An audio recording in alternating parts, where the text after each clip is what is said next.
Hello everyone, my name is Deepa Prajapat. आज हम skeleton system के बारे में जानने वाले हैं।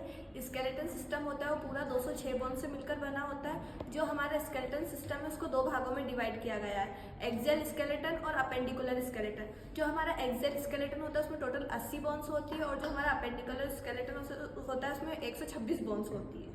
आज हम बात करेंगे हमारे एक्सियल स्केलेटन के बारे में। तो जो हमारा एक्सियल स्केलेटन है वो उसका सबसे पहला वाला पार्ट होता है स्कल, देन आता है हमारे वर्टिब्रास, उसके बाद आता है हमारी थोरेसिक कैविटी यानी थोरेसिक बोन्स वगैरह, उसमें आती है हमारी रिब्स और देन आता है हमारा स्टर्नम।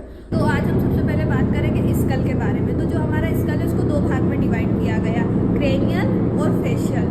तो जो हमारा फेशियल वाला पार्ट है उसको फेस या बेस दोनों बोलते हैं, क्योंकि इसके अंदर हमारा ब्रेन होता है, ब्रेन का बेस होता है, इसलिए हम इसे फेस और बेस दोनों बोल सकते हैं। तो आज हम सबसे पहले बात करेंगे हमारे क्रेनियल के बारे में, क्रेनियल बोन के बारे में। तो जो क्रेनियल बोन होती है वो संख्या में 8 होती है। तो सबसे पहले आती है हमारी फ्रंटल बोन जो कि संख्या में 1 होती है।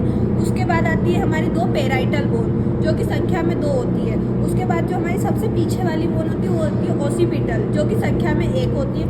उसके बाद हमारी टेम्पोरल बोन आती है जो कि संख्या में 2 होती है। उसके बाद आती है स्फेनोइड बोन जो कि संख्या में 1 होती है। जो टेम्पोरल होता है जस्ट उसी के पास में हमारी स्फेनोइड बोन होती है।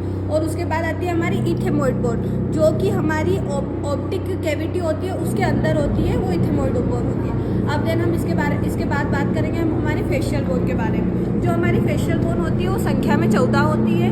तो उसमें सबसे पहले आती है हमारी पहला पार्ट आता है इसका हमारा मैंडिबल जो कि संख्या में 1 होता है और वो बॉडी की सबसे ज़्यादा मूवेबल बोन होती है। उसके बाद आती है हमारी मैक्सिला बोन जो कि संख्या में 2 होती है। उसके बाद हम बात करते हैं नेजल बोन के बारे में जो कि हमारी संख्या में 2 होती है। जस्ट हमारी नेजल बोन होगी, जस्ट इसी के अंदर हमारी होगी इंफीरियर नेजल पोंचा जो कि संख्या में 2 होगी। और जस्ट इसी के बीच में हमारी एक बोन होगी, वो होगी वोमर। और इसी के अंदर की साइड थोड़ा उभरा हुआ भाग होगा, वो होगा हमारा पेलेटाइन। और जो ये वाला पार्ट होता है इसे हम बोलेंगे लेक्रेमल बोन। हमारी अगली बोन आती है जाइगोमोटिक बोन जिसको कि हम चीक बोन भी बोलते हैं। नेक्स्ट मैं आपको ईयर बोन के बारे में बताऊंगा जो एक कान में 3 होती है, दोनों कान मिला के 6 होती है। फर्स्ट होती है मेलस, सेकंड होती है इनकस और थर्ड होती है स्टेपिस।